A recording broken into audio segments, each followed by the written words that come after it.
capítulo 17, versículo 1. E veio um dos 7 anjos que tinha as 7 taças, e falou comigo, dizendo-me. Então, aqueles 7 anjos que tinham as taças, que derramaram, vocês lembram que eu falei que ali é o juízo final, ali acaba o mundo? Então, é como se fosse uma outra visão. Aquela visão do capítulo 16, ela tem um contexto inicial e final. Essa visão é como se ele visse no meio dessa visão as coisas com outro foco, com outro ângulo de visão. O que eu gosto mais de comparar aqui o Apocalipse, porque eu sempre falo, né? As mesmas coisas acontecem várias vezes, porque são diversas formas de falar da mesma coisa. Deus fala da destruição final diversas vezes, de diversas maneiras. Tem gente que acha que vai acontecer uma, depois vai acontecer outra, depois vai acontecer outra. Não, são as mesmas coisas acontecendo de formas diferentes. Como que eu posso comparar isso? Se você falar nos evangelhos, você vai perceber que são 4 evangelhos: Mateus, Marcos, Lucas e João.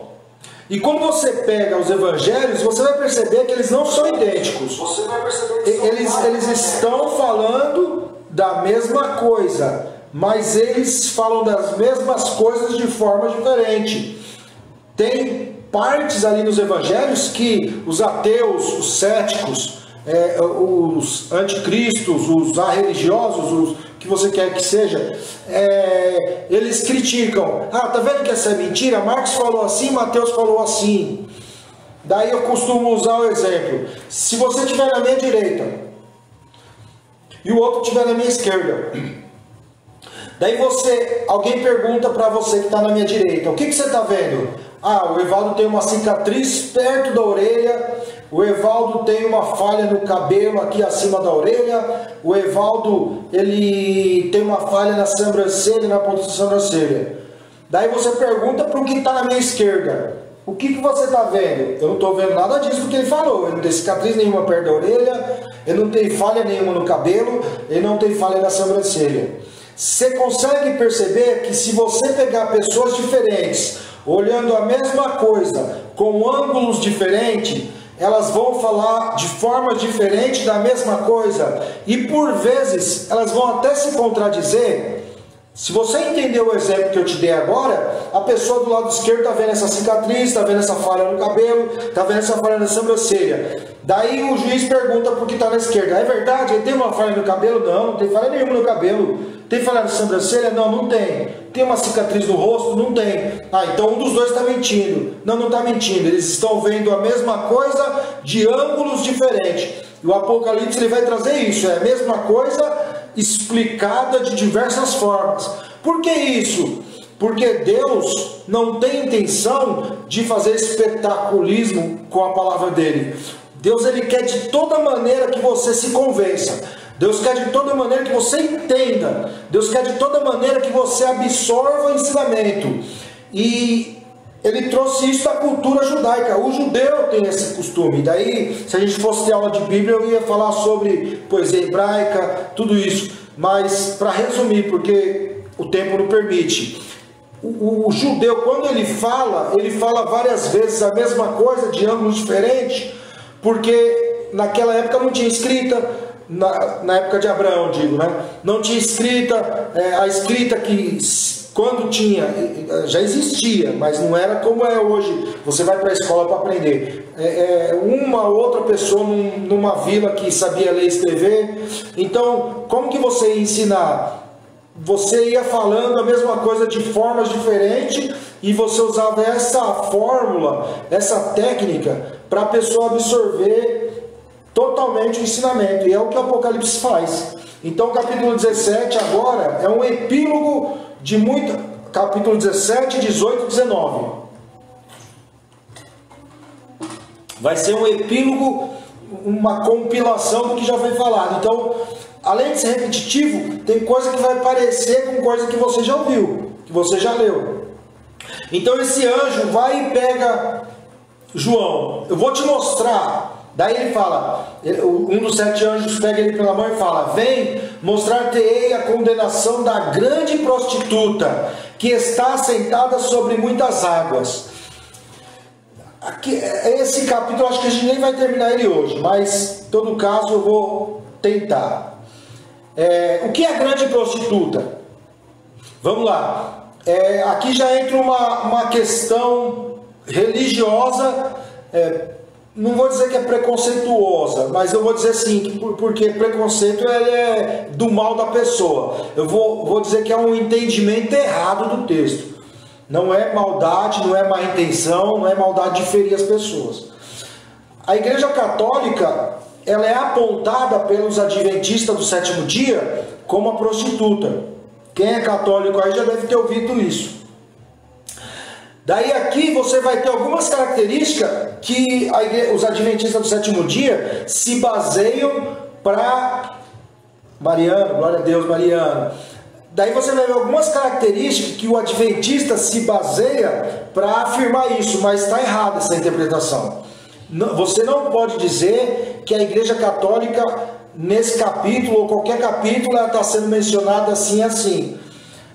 Não é maldade do adventista do sétimo dia, não é má intenção dele, não é uma forma de ferir você que é católico, não é uma forma de ferir a Igreja Católica. É um entendimento errado que alguém teve, os outros, ao invés de analisar a Bíblia, ouviram e absorveram aquele erro e foi se proliferando. Essa prostituta, ela é simples de você entender. Você vai ter na Bíblia a Igreja do Senhor sendo comparado como uma noiva. Uma noiva, no contexto judaico, hoje já não é... Boa noite, glória a Deus. Aí que tem a irmã Sônia, Deus abençoe a irmã Sônia. Uma noiva, no contexto judaico, hoje também, mas não tanto. Hoje perdeu-se esse valor, mas antigamente, até 50 anos atrás, 30 anos atrás, tinha. A mulher tinha que casar virgem. Se ela tivesse perdido a virgindade antes do casamento, a família tinha ela como perdida no sentido de eu não vou conseguir mais um bom casamento para minha filha. Casar, poderia até casar, mas ia perder aquele brilho, não sei explicar direito, mas é nesse sentido. A noiva na Bíblia, ela é pura, ela é perfeita, ela é santa. Nós vamos falar da noiva lá no capítulo 21, mas para antecipar, ela é adornada, ela se prepara para o noivo, ela se guarda para o noivo, ela se faz ser imaculada por amor ao noivo. Qual é o contrário disso? Qual que é? Em Oséias você vai ver isso. Deus vai falar para o povo de Israel que eles se prostituíram com os deuses de Canaã. Então, o que você vai ver em Oséias? Oséias é um profeta que Deus manda ele ir lá e casar com uma prostituta. E todo ato do profeta na Bíblia, ele tem um significado. Quando Oséias vai se casar com a prostituta, ele tem um filho, tem outro filho, ela foge de casa, vai embora, morar no prostíbulo, ele vai lá buscar ela de novo para poder transformar ela numa mulher de família. Deus está falando para o povo de Israel, vocês são como uma prostituta. Vocês me traíram, vocês se sujaram, vocês se prostituíram. Então a prostituta aqui não tem nada a ver com a igreja, tão pouco quanto a Igreja Católica. Como eu não quero que você tenha mágoa do irmão adventista, não quero que você tenha mágoa de quem pensa assim. É um erro que foi lançado e acreditaram e proliferaram. Lá na frente você vai ver algumas bases por que esse erro foi aceito. Essa prostituta não é uma igreja, uma religião. Essa prostituta divide, eu falei isso bastante na live passada ou na outra. Você sempre vai dividir entre o polo positivo e o polo negativo. Aí fica muito fácil você entender as coisas. A noiva perfeita e adornada seria como se fosse o polo positivo. E a prostituta é o oposto, ao contrário. Os salvos que vão para o céu é a noiva perfeita e adornada. E a prostituta, ela vai para o inferno. Quem são os salvos? São as pessoas, somos nós, eu, você, quem se entregou a Jesus e santificou e se separou da prostituição do mundo. E quem vai para o inferno? Aquele que se entregou para a prostituição do mundo. É uma simbologia prostituta, amém? Essa prostituta, o anjo vai e pega João, vai mostrar para ele a prostituta que se aceita sobre muitas águas. Essa muitas águas é um símbolo. Lá na frente você vai ver, eu já vou antecipar para você, no versículo 17, está dizendo que as muitas águas são os povos, tribos, línguas e nações. Então as muitas águas são as pessoas. Então a prostituta é um símbolo, a gente não tem como eu te falar assim, enfim, representa a prostituição, o pecado e tudo mais, que está assentado sobre muitas águas, que está sobre essas pessoas. Daí vai falar, essa prostituta está sentada sobre muitas águas, versículo 2, com a qual se prostituíram os reis da terra, os que habitam na terra, se embebedaram com o vinho da sua prostituição. Então, ao mesmo tempo que a igreja do Senhor se santifica, se adorna, se prepara para ser recebido lá no céu por Jesus, para ser levado para o céu, o pecaminoso, aquele mundano, eles se envolvem com a prostituição da grande prostituta. Amém? Versículo 3. Daí agora ele vai mostrar de uma forma simbólica também o que seria essa prostituta. Daí esse anjo me pegou pela mão, ele me falou que ia me mostrar a grande prostituta que está sentada sobre as águas. Daí no versículo 3, ele me levou em espírito a um deserto. E vi uma mulher assentada sobre uma besta. Essa mulher é a prostituta. Ele vai mostrar a prostituta para ele. Daí quando ele chega nesse deserto, ele vê uma mulher sentada sobre a besta. É a prostituta. Ele levou-me em espírito a um deserto. E vi uma mulher assentada sobre uma besta. Aqui você vai lembrar do capítulo 15. Que nós falamos da besta. 15, acho que é 15, né? Enfim, depois você volta lá, você vai lembrar. Ela estava sentada sobre uma besta. A besta era vermelha, cor escarlate, né? A besta era vermelha. Escarlate é um vermelho vivo, um vermelho bem forte, de cor escarlate, que estava cheia de nome de blasfêmias. E tinha 7 cabeças e 10 chifres. Você lembra que... Então vamos lá, capítulo 13, lembrei. Você lembra, presta atenção, no capítulo 12, há uma briga no céu. Miguel com os seus anjos, eles lutam com Satanás e os demônios de Satanás, os anjos caídos.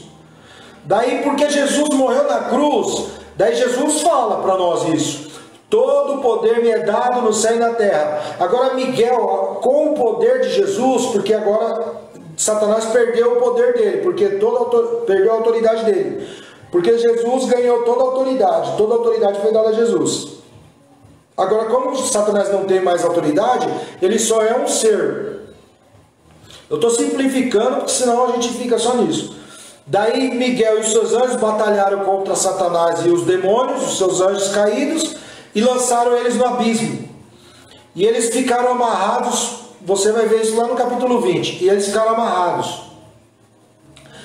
Nós falamos disso também, da queda de Satanás, no capítulo 9, se eu não me engano, 9 ou 10, se eu não me engano é 9, onde cai uma estrela do céu, que eu falei que era um anjo, que abre a porta do abismo, e sai um monte de gafanhoto, e sai também o chefe dos gafanhotos. É esse mesmo dragão que lutou com Miguel e os seus anjos.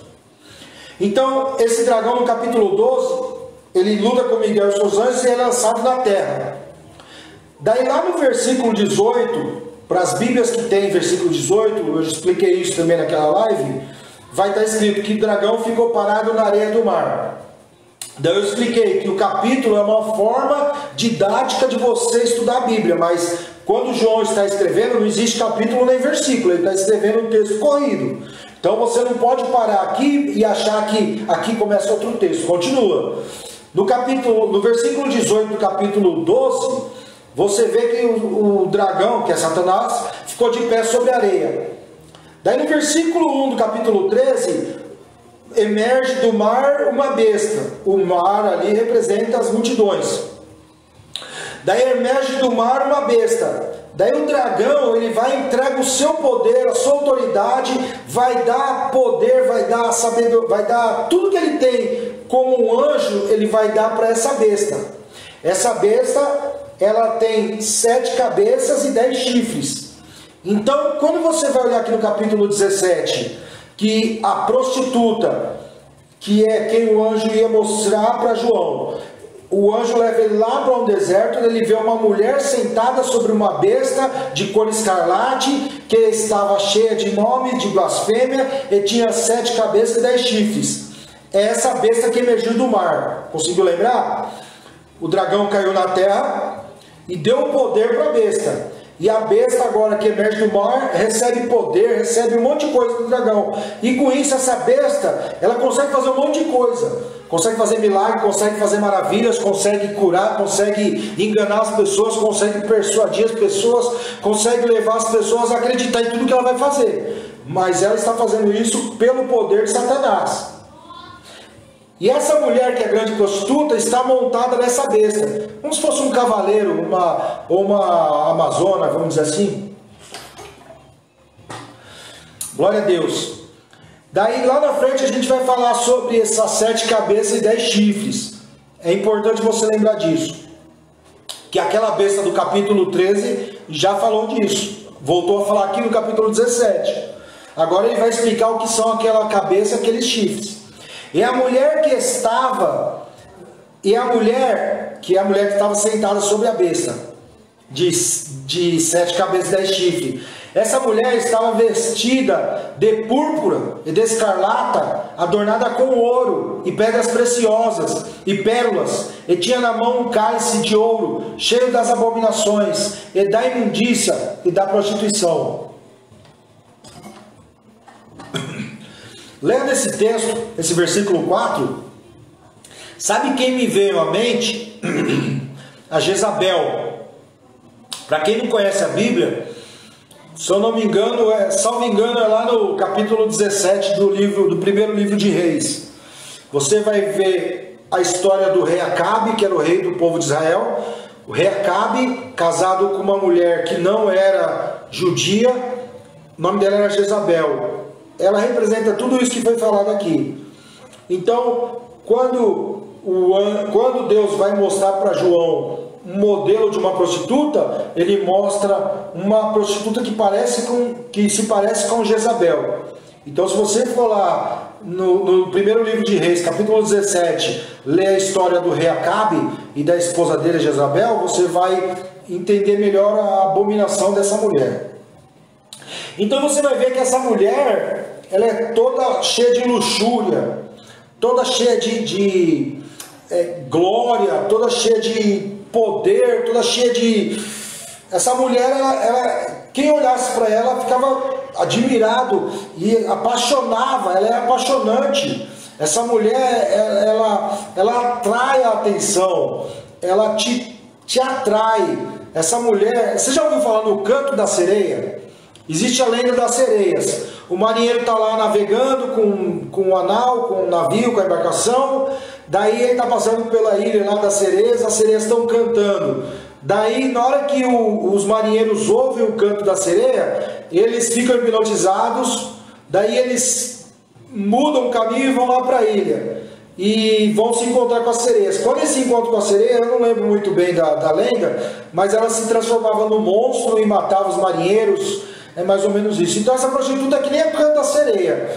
É linda, perfeita, adornada, chama atenção, ela atrai as multidões. Só que você tem que perceber que por trás disso tem uma destruição. Então quer dizer, você quer seguir a prostituta? Você quer ir atrás da prostituta? Você quer ver o que a prostituta tem para dar? É gostoso. Eu costumo falar isso em pregações. O pecado é gostoso. O pecado é maravilhoso. Só que é maravilhoso assim, né? Aos olhos carnais. Porque se o pecado fosse ruim, ninguém pecava. Se o pecado não fosse gostoso, ninguém pecava. Não precisava Deus dar tanta advertência a respeito do inferno. A Bíblia fala mais do inferno do que do céu. Por que isso? Porque Deus está falando, ó, você quer ir? Você vai. Só que lá não tem conversa, é destruição. Então, o anjo vai mostrar para João essa mulher e ela é esse tipo de coisa. Glória a Deus. Olha agora essa frase do capítulo 5, do versículo 5. Na sua testa, na testa da mulher, estava escrito o nome, mistério, a grande Babilônia, a mãe das prostituições e abominações da terra. Então essa mulher, embora ela tenha todo esse aspecto atraente, luxúria, riqueza, delícias, deleites, ela é a mãe de todas as abominações. Então para onde que ela vai te levar? Versículo 6: E vi que a mulher estava embriagada do sangue dos santos e do sangue das testemunhas de Jesus. Então vamos lá. Você lembra que eu falei que Deus vai permitir que os santos sejam mortos por um tempo? Você lembra que eu falei lá nas testemunhas que elas vão morrer na praça e o povo vai festejar e vai se vangloriar, não vão permitir que seja feito o enterro das duas testemunhas? Então é disso que está falando aqui. E vi que a mulher estava embriagada do sangue dos santos e do sangue das testemunhas de Jesus. Para resumir o que está acontecendo aqui, lá na Bíblia, a palavra de Deus diz que o salário do pecado é a morte. Então, quando ele fala aqui que a prostituta se embriagou do sangue dos santos, não é só no sentido das testemunhas dos santos que estavam debaixo do trono de Deus. É também no sentido de que ou ela vai calar a igreja, ou ela vai de alguma forma fazer com que a igreja não tenha poder para falar, ou de outra forma parte da igreja vai beber da sua imundície. Parte da igreja orgânica, vamos dizer, né? Parte da igreja vai se sujar com a sua imundície. Então também é uma forma de matar. O que é igreja orgânica, para você entender? Você sai por aí pelas ruas, você vê um monte de igreja. Placa da igreja Deus é Amor, Assembleia de Deus, Congregação Cristã do Brasil. Isso é uma igreja orgânica. É uma igreja que está organicamente ativa ali. É uma igreja que convive no seu dia a dia. O que eu falo, quando eu falo de outra igreja, qual que seria? A igreja espiritual. O que é a igreja espiritual? São salvos. Eu busco a salvação, mas naquele dia Deus vai arrebatar só os salvos. Essa é a igreja espiritual, a noiva do Cordeiro. Amém? Daí quando ele viu vendo-a, daí ele viu que ela estava embriagada, ela bebia o sangue dos santos e das testemunhas de Jesus. Deixa eu colocar um detalhe aqui. Ele fala que ela bebia o sangue dos santos e da testemunha de Jesus. Não é a mesma pessoa. Santos são os salvos do Antigo Testamento e testemunha de Jesus são os cristãos. Então você vai ter lá no meio dos santos, por exemplo, o profeta Isaías, o profeta Jeremias, o profeta Zacarias, o profeta Abacuque. Você vai ter Abraão, você vai ter Moisés, você vai ter, enfim, além das figuras bíblicas, milhares e milhões de pessoas se salvaram porque tiveram fé em Deus. A fórmula para a salvação antes de Jesus é a fórmula que Deus aponta lá para Abraão. Pela fé, Abraão alcançou a salvação. Assim, dessa forma, o rei Davi e todos aqueles foram salvos pela fé em Deus. Agora em Jesus, quando Jesus morre na cruz, a salvação, como que ela vem? Quem recebe Jesus como seu Senhor. Lembra que eu falei que está escrito lá em João capítulo 1, versículo 12? Eu vim para os meus, e os meus não me aceitaram. Porém, todo aquele que me receber, será dado o poder de ser chamado filho de Deus. Então quer dizer que não é todo mundo que é filho de Deus? A palavra de Deus fala que tudo que existe é criação de Deus. O cachorro é a criação de Deus, a árvore é a criação de Deus, o peixe é a criação de Deus, o pássaro é a criação de Deus e o ser humano também é a criação de Deus. Agora, a partir do momento que você escolhe, porque é escolha, escolhe ser filho de Deus, recebendo Jesus como seu Deus, seu Salvador, a partir desse momento, a palavra de Deus diz que você recebe o poder de ser chamado filho de Deus. Em Gálatas está escrito isso, e em outras palavras está escrito isso. Daí hoje pergunto para ele, quando ele vê que ela estava bêbada com o sangue da prostituição dos santos e das testemunhas de Jesus, por que você se admirou? Eu vou te dizer o mistério da mulher e da besta que atrás, ou seja, ele vai dizer o mistério da besta e da mulher que está montada na besta, como se fosse um cavalo, a qual tem 7 cabeças e 10 chifres. A besta tem 7 cabeças e 10 chifres. Agora ele vai explicar o que é a besta. Versículo 8: a besta que viste foi e não é, e há de subir do abismo. Agora, lembra que eu falei no começo que para você entender, você tem que ter lido tudo antes? Vamos lá, a besta que foi, a besta que você viu, foi e já não é. Então, ele está falando aqui de Satanás.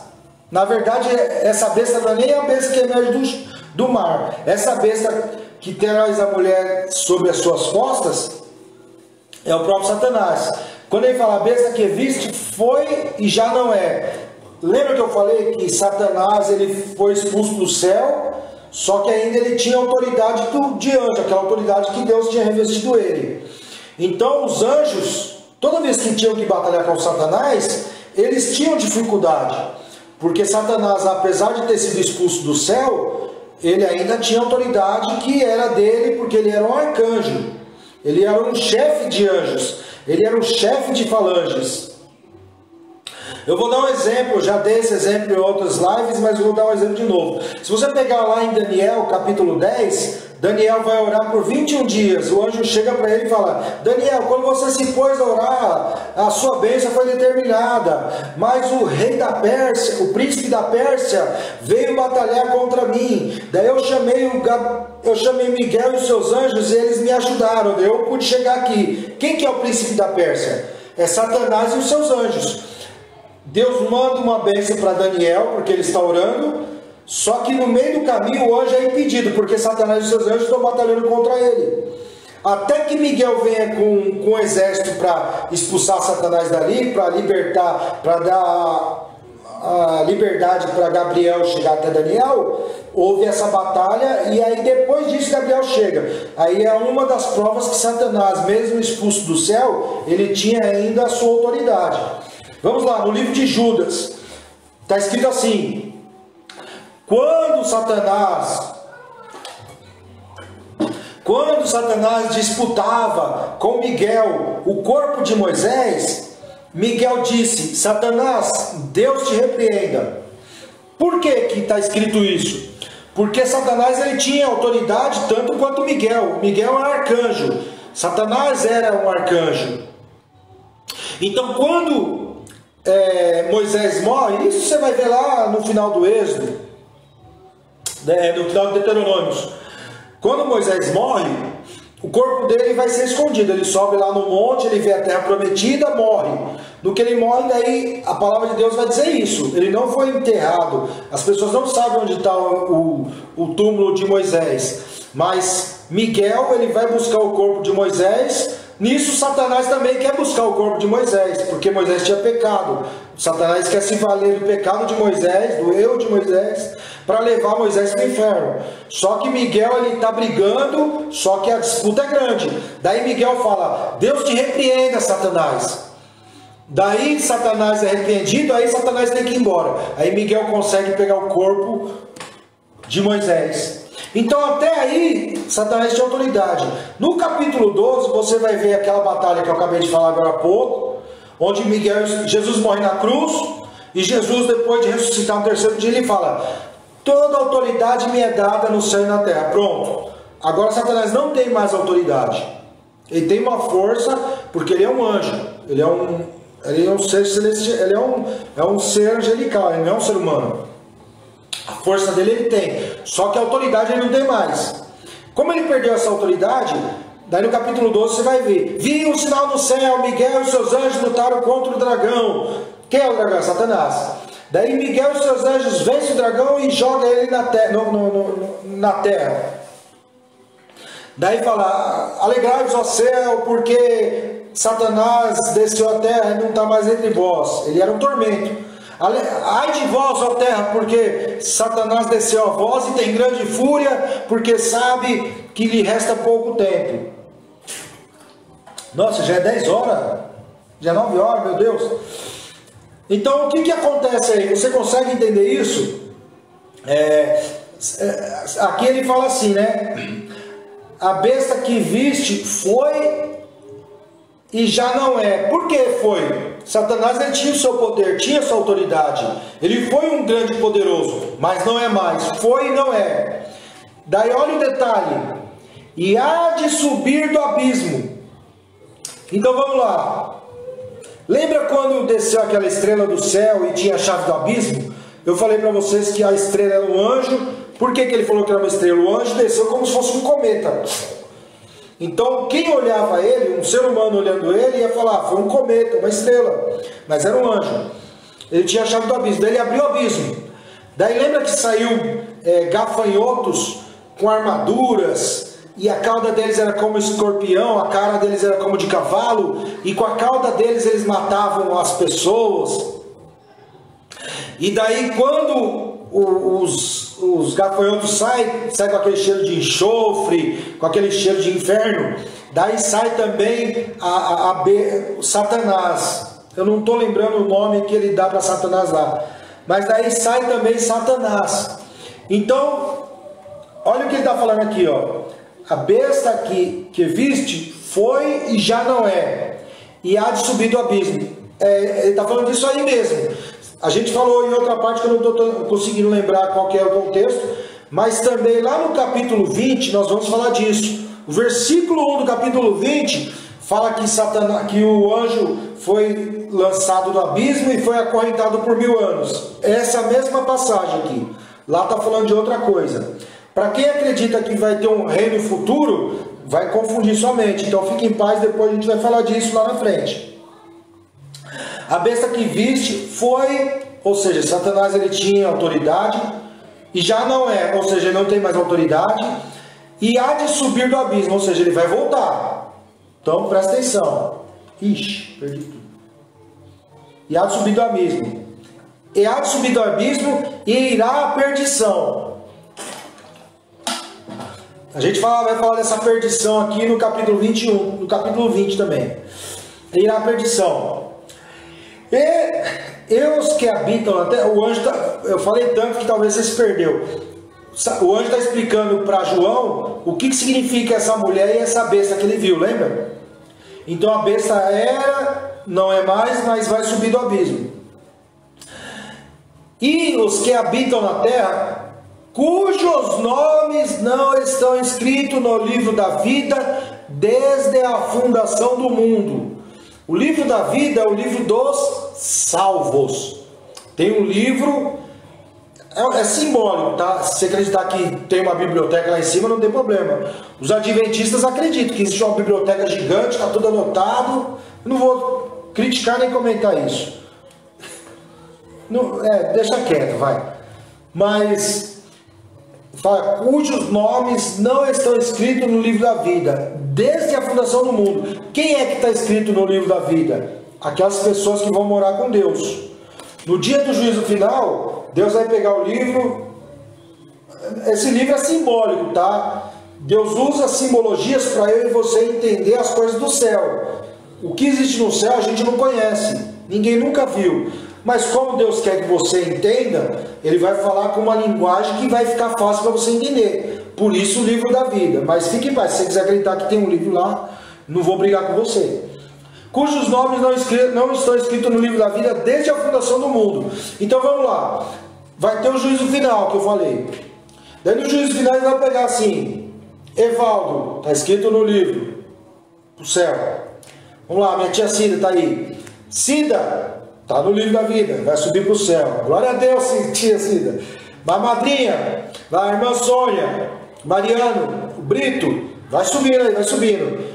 Quem é você? É o Judas?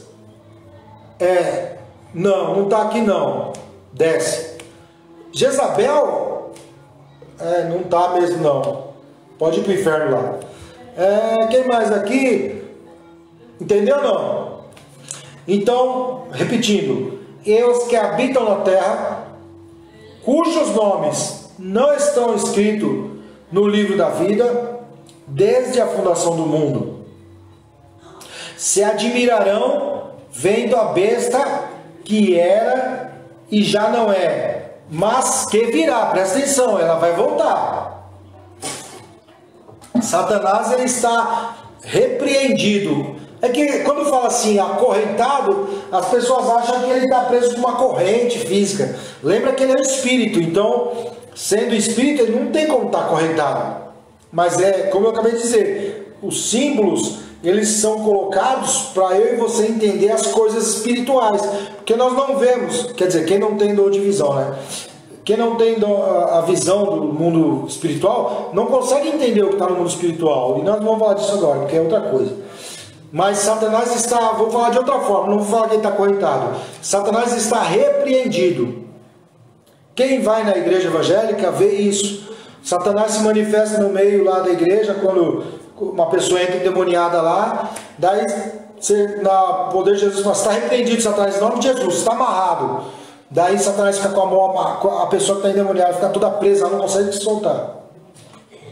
Estou falando isso para você entender, tá? O contexto não é nem esse aqui. Se admirarão vendo a besta que era e já não é, mas que virá. Aqui há sentido que tem sabedoria.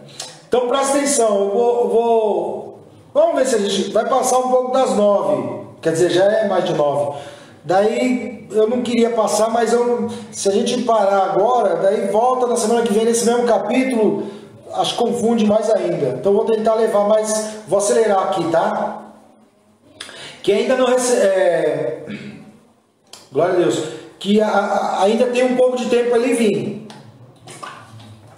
Me dó, adiantei aqui, aqui há sentido, versículo 9, aqui há sentido, que tem sabedoria, presta atenção. As 7 cabeças são 7 montes. Lembra que a besta tem 7 cabeças e 10 chifres? As 7 cabeças são 7 montes, sobre as quais a mulher está sentada. Agora eu vou explicar algo. Tem minha tia, a minha madrinha, o Brito, que é católico, você já deve ter ouvido isso, e eu falei lá no começo, se você chegou depois eu vou falar novamente. A Igreja Adventista do Sétimo Dia, quando ela fala dessa prostituta, ela fala que a prostituta é a Igreja Católica. E eu falei aqui, não, isso aí é um erro de interpretação, alguém errou, difundiu esse entendimento errado e se espalhou e virou moda. Mas não é a Igreja Católica, longe disso. Por que eles falavam que é a Igreja Católica? Primeiro porque eles têm aquela briga de falar, nós somos o santo, o resto tudo é profano. Quando você se julga, você já começa errado. Quem começa errado, qual que é a consequência? Então quando ele fala, porque uma das coisas que eles se firmam para falar que é a Igreja Católica, as 7 cabeças são 7 montes, sobre os quais a mulher está sentada. Eu nunca fui para Roma, mas dizem que o Vaticano ele é rodeado de montanhas e são 7 montes. Não sei se é verdade, mas a Igreja Adventista fala assim. Quando eles ensinam dessa forma que eu estou te falando. As 7 cabeças são 7 montes, sobre as quais a mulher está sentada. Então eles falam que essa mulher é prostituta. Então eles falam que a Igreja Católica está entre esses 7 montes. Então eles estão falando, é por isso que é a Igreja Católica, no contexto, no entendimento deles. Porque eles acreditam que esses 7 montes, que são as 7 cabeças, são as montanhas que estão em volta lá de Roma, e que a Igreja Católica que está no Vaticano está ali no meio, ela está entre esses 7 montes. Então daí eles falam, essa é a prostituta, está entre 7 montes. Não tem nada a ver, tá? Tem nada a ver. Agora a gente vai continuar, daí você vai entender onde não tem nada a ver. Porque eu falo não tem nada a ver, mas eu tenho que mostrar, certo? Então vamos lá. As 7 cabeças são 7 montes, sobre as quais a mulher está sentada. Eu acho que deu para você entender a explicação que eu dei, né? Versículo 10. São também 7 reis. Presta atenção. As 7 cabeças, uma hora dá certinho a minha água, acabou. Agora ferrou. Ô filho, oi. Pega água para mim aqui, por favor. Se não molhar o bico, trava tudo. Abre lá. Tá acabando já, tá? Pelo menos essa parte aqui da 7 cabeças e 10 chifres eu quero falar pra gente poder não voltar pra isso semana que vem. Vai pra lá. Eu preciso achar a garrafa. Então vai lá, vai lá. Daí vamos lá. E são também 7 reis. Você percebe que os 7 montes são também 7 reis? Então, obrigado, filho, vai pra lá. Então, se os 7 montes são 7 reis, você não pode falar que as 7 montanhas que estão em volta do Vaticano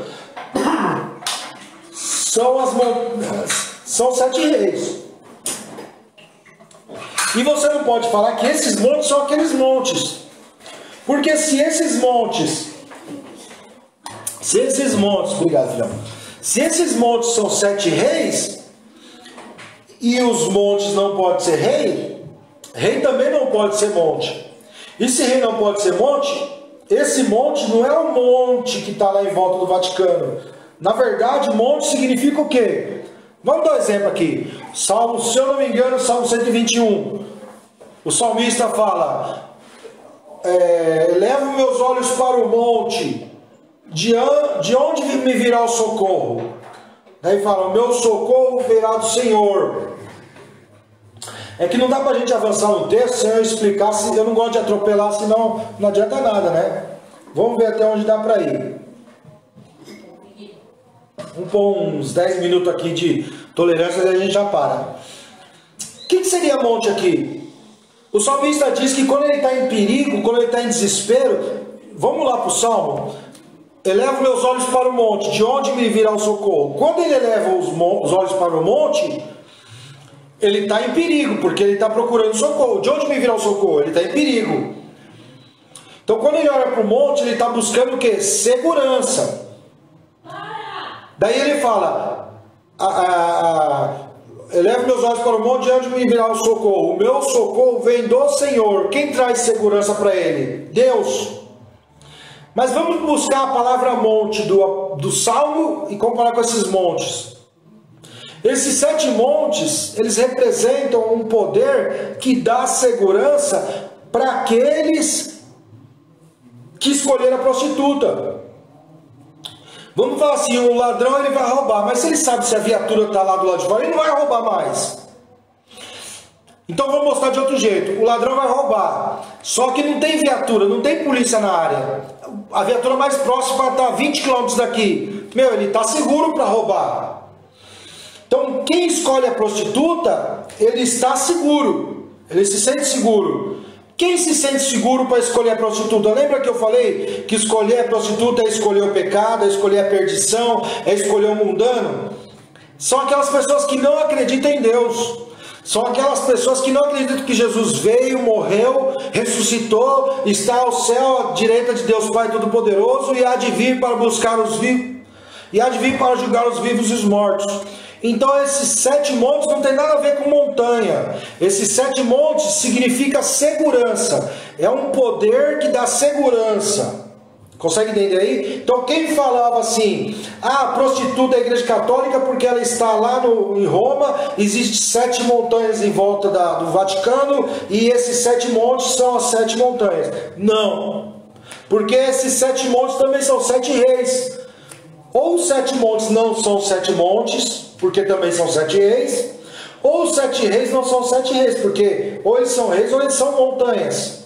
Então ele fala assim, ó: as 7 cabeças são 7 montes, sobre as quais a mulher está sentada. Então quando a pessoa vai se prostituir com a prostituta, ela se sente segura de se prostituir. Por que o ladrão rouba? Por que o político rouba? Porque ele sabe que ele não vai ser pego. E quando ele rouba e é pego, por exemplo, o STF está cheio de bandido. Os 11 ministros do STF são tudo bandido. Então quando o político roubar, ele vai ser preso? Não, porque os bandidos vão julgar ele. O que os bandidos vão fazer? Vão inocentar ele. Então você consegue entender que esses 7 montes é uma espécie de uma segurança que o ladrão tem para roubar. Então quem vai se prostituir com a prostituta, ela tem segurança que eu posso me prostituir à vontade porque não vai acontecer nada. Consegue entender? São também 7 reis, significa governo. Então essa prostituta, ela é cercada por uma situação que dá segurança para quem vier até ela e dá também autoridade para quem vier até ela. Você consegue entender isso? Vamos lá. Esses são, 7 cabeças são 7 montes sobre as quais a mulher está sentada. São também 7 reis. Agora presta atenção nesses 7 reis, que são os mesmos 7 montes. A gente vai acabar aqui nas 7 cabeças. Na semana que vem a gente volta nos 10 chifres, tá bom? Daí a gente continua. Porque do capítulo 17 vai para o 19 direto. Não tem... que nem eu falei, não existe capítulo e versículo. É um texto só. Então se a gente parar no meio não faz diferença. Tá bom? Só que aí eu vou perder uns 5 minutos, 10 minutos para poder refrescar sua mente quando a gente voltar semana que vem. Então vamos lá. São 7 cabeças, são 7 montes sobre as quais a mulher está sentada. E são também 7 reis. Agora olha o detalhe. Vamos querer saber quem são esses 7 reis. Ou esses 7 montes. Olha o que ele fala. 5 já caíram. 5 já caíram. Um existe. E o outro ainda não veio. São 7 cabeças, que são 7 montes, que são 7 reis. 5, é o versículo 10 que eu estou lendo, tá? Quando você for ler na sua casa, você volta nisso aí. São também 7 reis. 5 já caíram. Um existe e o outro ainda não veio. Vamos fazer as contas? Quando ele fala de rei, você tem que pensar que é uma grande autoridade, que é um grande poder. Por outro lado, a paz, pastora Bonita, Deus abençoe, um beijo no coração. Por outro lado, não é uma pessoa, não são 7 pessoas. Então, é um símbolo, são 7 reis, mas é um símbolo, não são 7 reis, no sentido de 7 pessoas. 5 já foram. Então, vamos tentar entender o contexto histórico. Quando João, o apóstolo João, está ensinando, está escrevendo, tendo a revelação do Apocalipse, isso lá no ano 96, 98. Jesus morreu lá por volta do ano 30, né? Jesus não morreu com 33 anos? Vamos fazer de conta que ele nasceu no ano 0. Não foi, tem um erro aí, mas faz de conta que ele nasceu no ano 0. Daí vão lá os reis magos, os magos do Oriente, que dizem que é reis magos, mas eu tenho que me resumir ao máximo. Tudo isso aí dava mais 1 hora de explicação, mas eu não quero me sair daqui. Daí Jesus nasceu, isso foi no ano 0. Nós estamos no ano de 2020. Então, teoricamente, está errada a conta, mas vamos lá. Do ano 0 até hoje, já se foram 2020 anos que Jesus nasceu, certo? Lucas diz que ele morreu com 33 anos. Faz de conta que ele nasceu no ano 33, beleza? Então, daqui 13 anos, nós estamos no ano 2020, daqui 13 anos, ou seja, em 2033, por esses cálculos que estão errados, mas é o que a gente vai falar agora, em 2033 se completarão 2000 anos da morte de Cristo. Consegue acompanhar o meu raciocínio? Quando o Apocalipse foi escrito, ele foi escrito no ano 96. 63 anos depois da morte de Cristo. 96, 98, foi ali naquele tempo ali. O imperador romano dessa época era o imperador Nerva. Era um homem, mas o nome era de mulher, né? Nerva. Ele vai libertar João da prisão. Ele está na prisão quando ele está tendo essas revelações. Então vamos lá. Os 7 montes, que são 5 reis, ele vai explicar. Desses 5 reis, 5 já foram.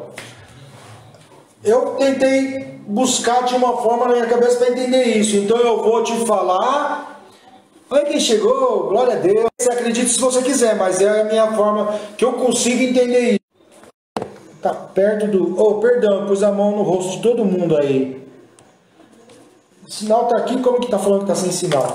Mas vamos lá, tá acabando já, tá? Eu vou só falar desses 7 reis, daí a gente acaba, tá bom? Nossa, já foi, hein? Glória a Deus. Então vamos lá. No versículo 10 ele fala assim, são 7 montes que são 7 reis. Então não é aquelas montanhas lá que estão em Roma. São 7 poderes, 7 autoridades. Daí, glória a Deus. Daí 5 já caíram. Quem foi que já caiu? Eu estou falando isso, mas não está escrito na Bíblia. Daí você pode falar, não, eu acho que é isso também, mas você pode falar assim, não, você está falando não tem nada a ver, você tem essa liberdade, tá? Você não é obrigado a acreditar no que eu estou falando. O Império Egípcio, ele escravizou o povo de Deus. O povo de Deus foi escravo no Egito por 400 anos. Você tem que entender que esses 7 reis, que são 7 montes, são 7 destruidores do povo de Deus, amém? O Egito, depois do egípcio, veio o assírio. Se você for lá no 1 Reis até o capítulo 17, existe lá o reino de Israel do norte e o reino de Judá do sul. O reino de Israel ele foi levado cativo lá para a Síria. Sumiu aquele povo desapareceu, acabou. O egípcio, o assírio. Depois veio o reino babilônico de Nabucodonosor. Ele levou o povo de Israel cativo lá para a Babilônia. Daí uma parte desse povo voltou. Quem derrotou o rei Nabucodonosor? O Império Medo-Persa. Vai haver controvérsia, por quê? Porque o rei Ciro, o rei Assuero, reis que eram do Medo-Persa, desse reino, desse Império Medo-Persa, foram a favor do povo de Deus. Mas é o que eu consigo entender para chegar nessas contas aqui.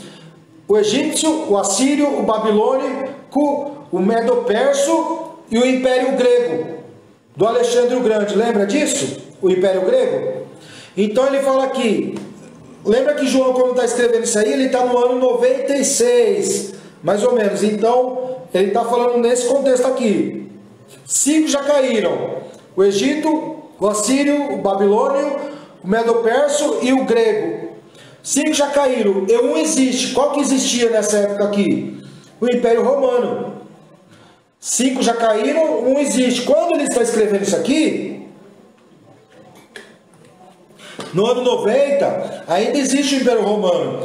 O Império Romano ele vai acabar lá para o ano 400. Daí um existe e o outro ainda não é vindo. E quando vier, convém que dure um pouco de tempo. Versículo 11: e a besta que era e já não é, ela também é o 8º rei.